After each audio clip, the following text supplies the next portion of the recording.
La invención patentada en Colombia entre 1900 y 1924, uno de los últimos libros publicados por el Fondo Editorial FCSH.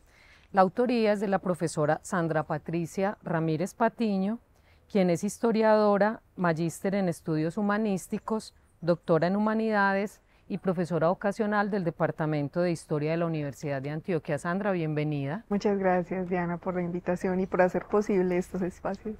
Bueno, quisiera comenzar por comentar pues que me parece muy interesante como el principio que explicitas en el libro acerca de lo que significa la invención, porque la concibes como un proceso social en el que la apropiación y uso de la tecnología son partes constituyentes.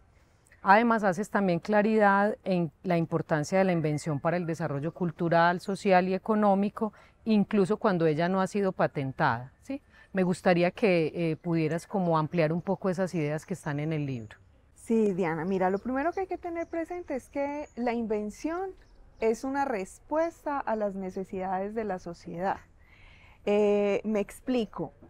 Un inventor no va a dedicar tiempo y esfuerzo a un invento que no le va a ser útil a nadie y que además no le va a generar unos excedentes o le va a posibilitar adquirir unos recursos económicos como contraprestación a el tiempo, el esfuerzo y los recursos que va a invertir en ese invento. Entonces, detrás de eso siempre hay la búsqueda por un beneficio económico por parte del inventor, pero además responder a una necesidad específica de la sociedad.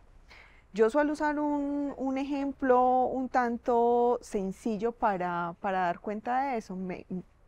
Por ejemplo, en esta sociedad un inventor no se va a dedicar a, a un invento, por ejemplo, que tenga que ver con monturas para camellos cuando esta sociedad no utiliza los camellos para su transporte.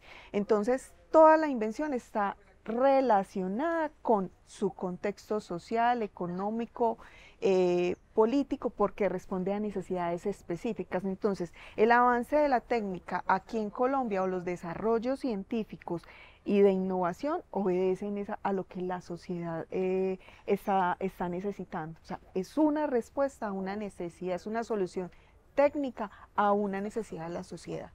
En el libro se hace una especie de cartografía de los sectores de desarrollo tecnológico y por lo tanto económico y social en el periodo comprendido entre 1920 y 1924 en Colombia. Cuéntanos en términos metodológicos cómo se llevó a cabo este estudio, qué tipo de fuentes utilizaste, qué criterios se tuvieron en cuenta para la elección de este tiempo y demás. Cuando yo inicié la investigación, pues obviamente los investigadores tenemos que delimitar, o por lo menos en historia delimitamos temporal y espacialmente nuestra investigación. Los primeros acercamientos que yo tuve al asunto de la invención fue a través de Alberto Mayor Mora, que es un sociólogo que recientemente falleció y que había dedicado buena parte de su vida a estudiar sobre los inventos en Colombia. Y en esa primera búsqueda yo identifiqué que Alberto Mayor había hecho sus estudios con más detalle a partir de 1930. Entonces mi preocupación fue, bueno, ¿y qué pasó con esas primeras 3 décadas del siglo XX? Entonces ahí fue donde me llega a mí como, o sea, encuentro el vacío en la investigación y ahí es donde digo, aquí yo puedo hacer un aporte. Lo segundo es que inicialmente había pensado que fuera hasta 1930, pero al empezar a indagar un poco más en el tema, identifiqué que es a partir de 1925 donde se sale una nueva ley sobre patentes que va a sacar de lo que se puede patentar una serie de asuntos como las bebidas, los alimentos, algunos medicamentos y productos farmacéuticos que antes de 1925 eran patentables y después de 1925 ya no. Entonces yo dije, yo no puedo hacer una investigación donde los 5 últimos años me pongan otro contexto. Entonces hago el corte en 1925, bueno, en el 31 de diciembre de 1924, porque hasta ahí va mi investigación, porque ya el siguiente año me ponían otro contexto muy distinto. Y el inicio de la investigación es 1900, porque es a partir de esa época donde empieza como una fundación sistemática de empresas en Colombia, ya como de corte un poco más industrializado, de producción en serie. Entonces mi preocupación era, bueno, estos empresarios tuvieron alguna incidencia en el proceso inventivo en Colombia, entonces empiezo a hacer también como una búsqueda de cuántas empresas se fundan en mi periodo de estudio, 1900-1925, y tratar de buscar en las patentes de invención si ellos habían tenido desarrollos inventivos.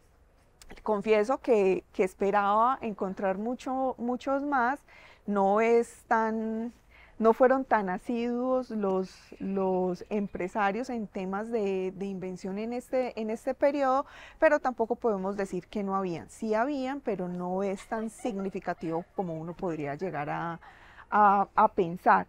Entonces, eso es lo que va a definir como mi temporalidad. El inicio del proceso de industrialización en Colombia, y el corte lo voy a hacer cuando me surge una nueva ley de patentes en 1925.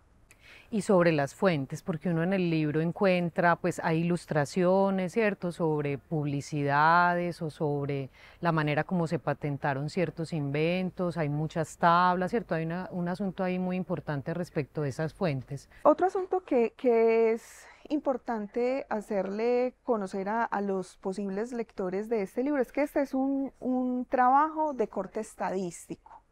Me explico. La principal fuente que yo utilicé fue el Diario Oficial. El Diario Oficial es una publicación periódica que hace el Estado Nacional, es una publicación del Estado.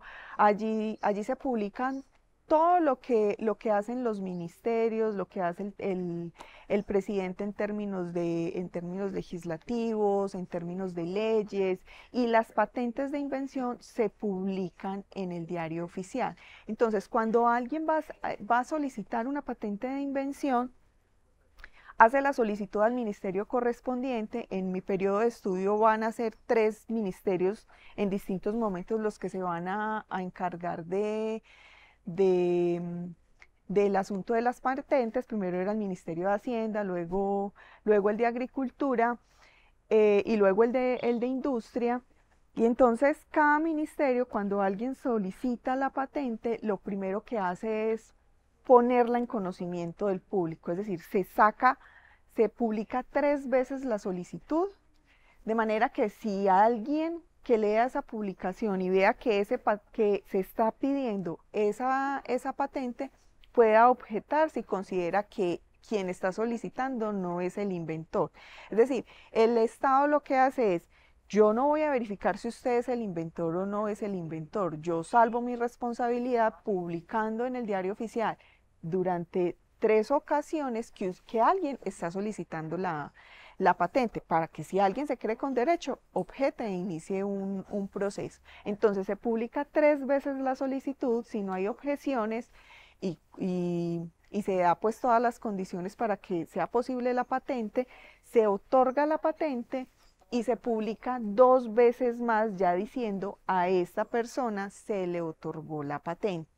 ¿Sí? Entonces, el Diario Oficial va a ser muy rico en información, porque me va a decir durante mi periodo 3 veces quién está solicitando el invento y quién está solicitando y quién está recibiendo la patente. Entonces aquí yo consulté 8.500 números del Diario Oficial durante 25 años, porque como su nombre lo dice, es una publicación diaria. Entonces había que mirar uno por uno los diarios a ver en dónde había alguna alusión a una solicitud y a una patente, al otorgamiento de una patente. Entonces yo sistematicé todo, independientemente si estaba triplicada la información o duplicada en el caso ya de la patente, pero cuando ya tuve toda la información tuve que entrar a depurar, me salieron aproximadamente unos 5.600 registros y cuando ya depuro la información fueron aproximadamente 2.000 registros entre, bueno, 2.500 registros entre solicitudes y la concesión de la patente. Tuve entonces la posibilidad de establecer que entre 1900, el 1 de enero de 1900 y el 31 de diciembre de 1924 se solicitaron aproximadamente 1.500 patentes y se otorgaron 1.088 patentes. Es decir, aproximadamente el 70% de las patentes se concedieron. Entonces, esa va a ser mi principal fuente de información, las patentes. ¿Qué información hay allí en las patentes de invención o en las solicitudes? ¿Quién está solicitando? ¿Qué está solicitando? Y hay una breve descripción del invento sin mayores detalles, simplemente como de qué se trata el invento, por cuánto tiempo lo está solicitando. Y básicamente es eso como lo que contiene la patente. Allí no vamos a encontrar ni los planos ni el diseño. Eso se adjunta y se entrega al ministerio, pero no se publica, porque pues lo que hace la patente de invención es concederle el privilegio al inventor durante un tiempo determinado, sean 5, 10, 15 o 20 años, para que ese inventor sea el único que en el país puede distribuir ese invento, ¿sí? Porque es la forma en cómo el Estado le va a retribuir a ese inventor por su invento y por lo que ha invertido. Entonces le da el privilegio y él es el único que va a tener el derecho durante el tiempo de la patente de comercializar, distribuir, etcétera, etcétera, ese invento. Puede tomar la decisión el inventor de decir, yo vendo la patente, yo le concedo a esta empresa el uso, pero eso ya es decisión del inventor. Entonces, esta información es muy rica. He de confesar que en la búsqueda que hice de la información, yo esperaba encontrar los expedientes y los planos y los diseños y las fórmulas de los medicamentos, o sea, mucho más detallado el asunto, porque era un requisito entregar muy bien detallado, porque una vez se cumplía el término de la patente, eso ya era de dominio público, entonces cualquier ciudadano podía solicitar los planos, las fórmulas y hacer uso de ese invento, de esa invención. Hice todas las consultas posibles ante los ministerios tratando de ubicar pues esa información, y en este país no se sabe eso dónde está. No me atrevo a decir que no existe, ha de estar refundido en algún lugar, pero pues no se sabe dónde está. Se había pensado que tal vez en el Archivo General de la Nación reposaba esa información, pero no. Pues en mi búsqueda fui hasta allá, estuve indagando y no, los planos y los detalles de los inventos no están en el Archivo General de la Nación y tampoco reposan en el Ministerio de Industria. Otra de las fuentes entonces que utilizo van a ser las escrituras notariales, por aquello de la búsqueda de, bueno, cuáles son las empresas entonces que se van a fundar en mi periodo de estudio y cuál es el objeto social de esas empresas, para luego entrar a contrastar con las patentes, con mi base de datos, y ver cuáles de esas empresas o cuáles de esos empresarios o industriales yo los encontraba en mi base de datos patentando. Entonces, por eso para mí fue muy útil también las escrituras notariales. Otro asunto que también consulté fue Anales de Ingeniería, la revista Anales de Ingeniería, también durante ese periodo de estudio, 1900-1924, porque yo intuía que los ingenieros habían hecho muchos desarrollos también en términos de innovación. La patente a mí en muy pocas veces me decía cómo a qué se dedicaba el inventor. Entonces fueron muy pocos los casos en los que me decía el ingeniero, el médico, pero como yo ya venía con investigaciones previas sobre historia empresarial, uno ya más o menos está familiarizado con algunos nombres de los empresarios, entonces yo pude identificar que determinada persona que estaba patentando era un empresario o era un ingeniero. Entonces consultar, por ejemplo, las anales de ingeniería. Ahí en algunos momentos, en algunos números de la revista, sacaban la lista de los ingenieros que hacían parte de la Asociación de Ingenieros.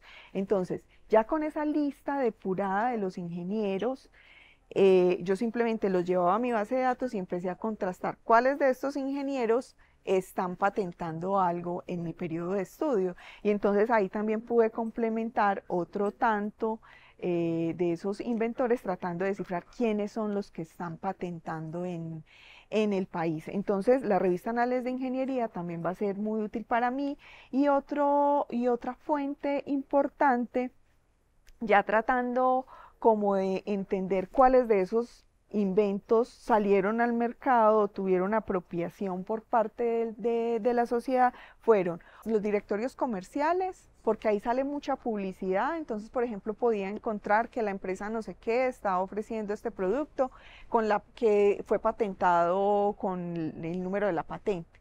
En algunos casos, no muchos, encontré cosas como esas. Entonces, en todo lo que me permitiera a mí ver publicidad, como el Libro Azul de Colombia, los directorios en distintos momentos, los directorios comerciales en distintos momentos de mi periodo de estudio, ahí yo pude encontrar también asuntos relacionados como con los intereses que yo tenía.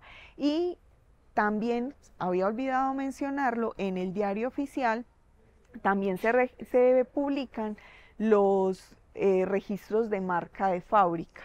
Y entonces, al encontrar, por ejemplo, la marca Papagayo, que es como se llamaba antes la Fábrica Nacional de Galletas y Confites Noel, yo encontraba publicidad de Papagayo y luego en las patentes encontraba una patente sobre unas galletas de la empresa Papagayo. Entonces ahí podía ir haciendo como la relación de algunos de esos que efectivamente salieron al mercado. Entonces los registros de fábrica también van a ser muy importantes en mi búsqueda, pues como por establecer cuáles de ellos salen al mercado.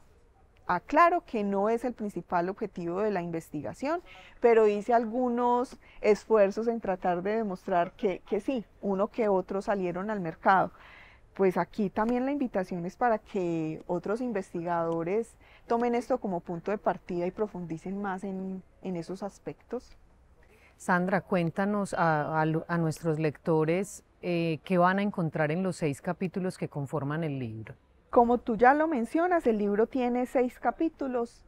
En el primer capítulo, pues lo dedico a asuntos metodológicos y teóricos, tratando pues como de decirle al lector qué voy a entender por innovación, qué voy a entender por invención en este trabajo, cuáles han sido los principales teóricos que se han dedicado a esto y los aspectos metodológicos, o sea, la depuración que se hace de la información, cómo se procesa. Luego viene otro segundo capítulo, que ahí lo que hago es un contexto del país, tratando de mostrar qué es el país en ese periodo, en términos económicos, en términos políticos, en términos educativos, porque me interesó muchísimo en este ejercicio, sobre todo mencionar cuál era el estado de la educación, o sea, porque eso va estrechamente relacionado el nivel educativo con el nivel de, pues, técnico y científico. Entonces, había que mencionar pues que en Colombia el acceso a la educación en ese periodo no es para todo, pues para todas las personas, son muy pocos los que tienen acceso a la educación. Entonces hago también un recorrido diciendo, vea, hay altos índices de analfabetismo todavía y pues que no es posible, por ejemplo, compararnos con países como los Estados Unidos. Por ejemplo, una cosa que a mí me llamó muchísimo, muchísimo la atención fue que mientras que en Colombia en 25 años se habían hecho 1.500 solicitudes de patentes, en Estados Unidos solo en 1900 se habían solicitado 40.000 patentes, casi 40.000. Mientras que aquí en 1900 habíamos hecho 18 solicitudes. Entonces, si nos comparamos con los Estados Unidos, pues estamos muy atrasados. Pero si nos comparamos con nosotros mismos, es decir, las patentes, lo que estábamos patentando en 1900, que eran, o solicitando en 1900, que eran 18 patentes, y en el periodo de 1923 ya eran 125 patentes, pues pues un gran avance en eso si nos estamos comparando con nosotros mismos. O sea, ahí hay un porcentaje alto entre 1900 y 1925. Mi preocupación también era, bueno, no me parece justo que nos comparemos con los Estados Unidos cuando su desarrollo económico, educativo, es muy distinto y son mucho más avanzados que nosotros, y entonces empecé a decirme, no, me voy a comparar con un país de la región. Y ahí, en esa búsqueda, identifiqué que no había posibilidades de compararnos porque en los otros países no hay estudios que permitan recopilar como toda esta información. Entonces son datos muy saltones y aquí yo sí estaba haciendo una por una las patentes de invención. Entonces no me permitía, hubo un caso, o sea, como con el que más me pude comparar fue con Venezuela, pero el periodo de estudio también era distinto, entonces no fue como tan posible hacerlo.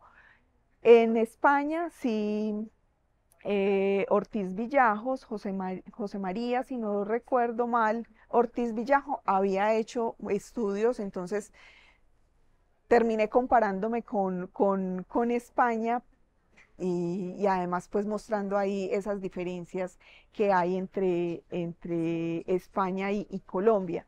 Otra invitación a los investigadores para que en los otros países también hagan estudios similares que nos permitan compararnos y poder saber, bueno, en la región cómo estábamos, qué tan avanzados o qué tan atrasados estábamos en términos de la invención. Luego viene otro tercer capítulo.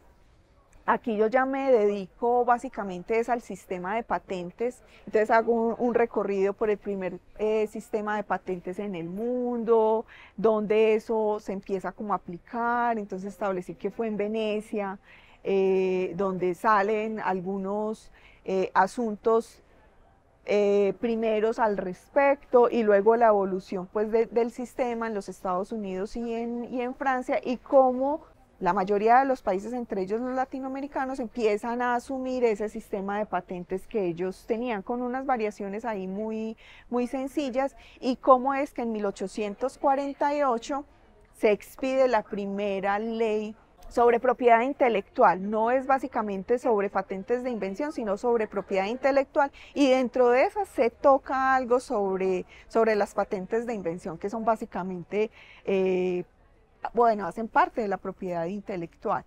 Luego viene una segunda modificación a la ley en 1869 y esa va a tener, esa deroga la del 48, en 1911 hay una que se anexa, que básicamente lo que implica es que se extiende el término de la patente, que pasa, el término máximo era de 20 y en 1911 pasa a ser de 50 años.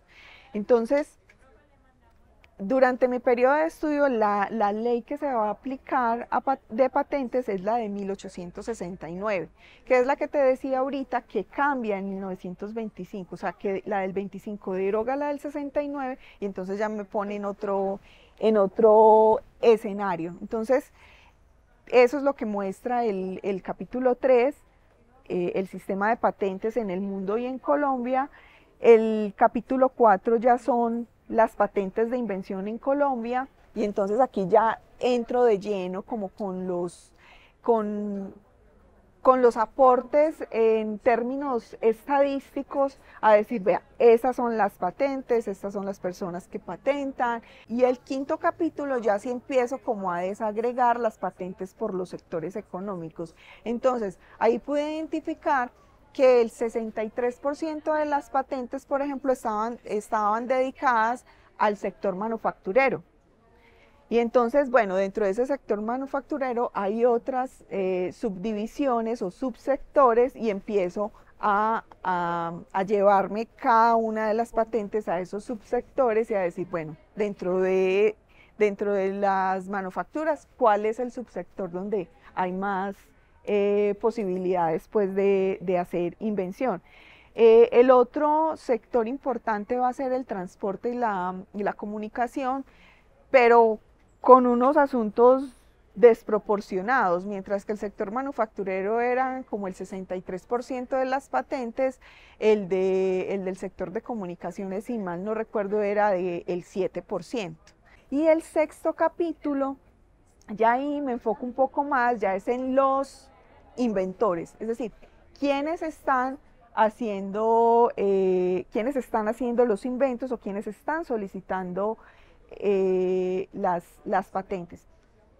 Creo que debo de hacer como una salvedad, y es que, como el título del libro lo dice, aquí yo no estoy haciendo referencia a la invención en Colombia, estoy haciendo referencia a la invención que se patenta, que es apenas una partecita de lo que los inventores han hecho. Entonces ese es un asunto importante que hay que considerar, porque esto está lejos de establecer cuál es el nivel inventivo de Colombia. Es apenas un acercamiento, porque solo nos da cuenta de lo que se patenta. Hay muchos inventores que inventan, pero que nunca se acercan pues al Estado a solicitar esa patente. Entonces, hay ingenieros patentando. ¿Cuáles son esos ingenieros que están patentando y qué tipo de inventos están haciendo?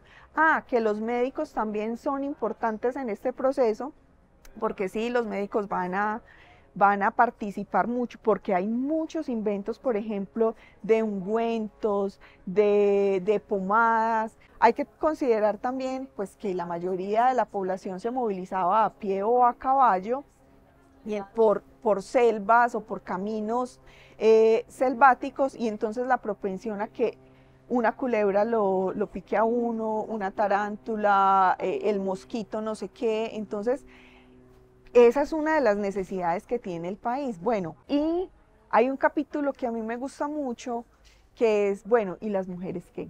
Tenemos mujeres patentando, y sí, sí tenemos mujeres patentando. No son muchas, pero por lo menos una por año sí tenemos una mujer. Si me preguntas, por ejemplo, qué patentaban las mujeres, no eran grandes desarrollos técnicos, ni mucho menos. Las encontramos patentando, por ejemplo, un jabón para lavar pisos y las vajillas. Las encontramos patentando unos moldes de confección. Las encontramos patentando unas galletas, las galletas rosadas tolimenses. Sí, entonces, sí hay mujeres haciendo el esfuerzo de patentar sus productos, pero no son grandes desarrollos tecnológicos. Por ejemplo, tenemos otra que está patentando unos corsés. Entonces, súper bonito pues el ejercicio. Yo me sentí orgullosa de que algunas de las mujeres estuvieran haciendo el esfuerzo, porque pues patentar significaba o ir hasta Bogotá a hacer todo el proceso, o contratar un abogado para que te hiciera pues el proceso de, de la solicitud de la patente, y además pagar unos honorarios y pues pagarle al abogado, pero además pagar lo que, pues como la matrícula o el derecho de patentar, porque al Estado había que pagarle por ese proceso. Y además era el inventor o la inventora quien decidía por cuánto tiempo quería la patente. Entonces, si la quería por 5 años, tenía que pagar tanto. Si la quería por 10, un poquito más. O si la quería por 20, otro tanto. Entonces, no es el Estado quien decide por cuánto tiempo otorga la patente. Es el inventor que dice, yo estoy dispuesto a pagar tanto para que esa patente me la den por tanto tiempo. Y pues no quisiera pasar de largo por este asunto, el libro tiene dos QR y esos dos QR nos llevan a dos anexos muy valiosos, que yo considero que son muy valiosos para cualquier otro investigador que quiera como utilizar este trabajo para sus propias investigaciones. Uno es un cuadro en donde yo hago una comparación entre la legislación, la del 48, la del 69, la del 11 y la del 25, que permite ver como esa evolución de las patentes, de qué era patentable, qué no era patentable, cuántos eran los costos de patentar, por cuánto tiempo se podía patentar, porque también eso va a ir cambiando con cada legislación. Y el segundo anexo, que considero yo es el más valioso, es todos, o sea, el listado completo de todas las patentes de invención que logré recopilar. Entonces ahí el lector puede, o los investigadores pueden encontrar cuándo se hace, el año en el que se otorga la patente, a quién se le otorga, cuál era el invento y el número de la patente. Eso con la idea de que cualquier otro investigador coja eso y haga otros análisis que yo no hice porque no era mi objeto de estudio. Eso da para hacer muchísimos otros análisis y yo, por ejemplo, me sueño con que economistas o historiadores o investigadores de la ciencia y la tecnología o de innovación, con con mucha más dedicación a estos aspectos, puedan hacer cosas muy bonitas con esa información que yo recopilé. Entonces, esto es apenas un mapeo que muestra cómo la invención se ha desarrollado en el país, cuáles han sido los sectores, y esto da pie para muchas otras investigaciones. Justamente, Sandra, entonces, ¿a quién le puede interesar este texto? Mira, este texto le podría interesar a investigadores sobre historia empresarial, le podría interesar a economistas, como te decía ahorita, también le podría interesar a sociólogos de la tecnología, a personas interesadas en los estudios de la ciencia y la tecnología. Con esto pueden hacer muchísimas cosas, esto todavía le da para sacar muchos otros análisis. Yo quedé con muchísimos pendientes, pero bueno, cuando uno está haciendo una investigación uno tiene que dejar ir cosas porque tiene que terminar y tiene que enfocarse, pero esto todavía da para muchísimo más. Como te digo, es más un estudio estadístico que va a servir de punto de partida para muchas otras investigaciones. Muy bien, la invención patentada en Colombia entre 1900 y 1924, uno de nuestros últimos libros de la colección Investigación, cuya autoría es de la profesora Sandra Patricia Ramírez Patiño y que nuestros lectores pueden adquirir a través de nuestro distribuidor Siglo del Hombre y también en las principales librerías del país. Sandra, muchas gracias. A ti, Diana, gracias.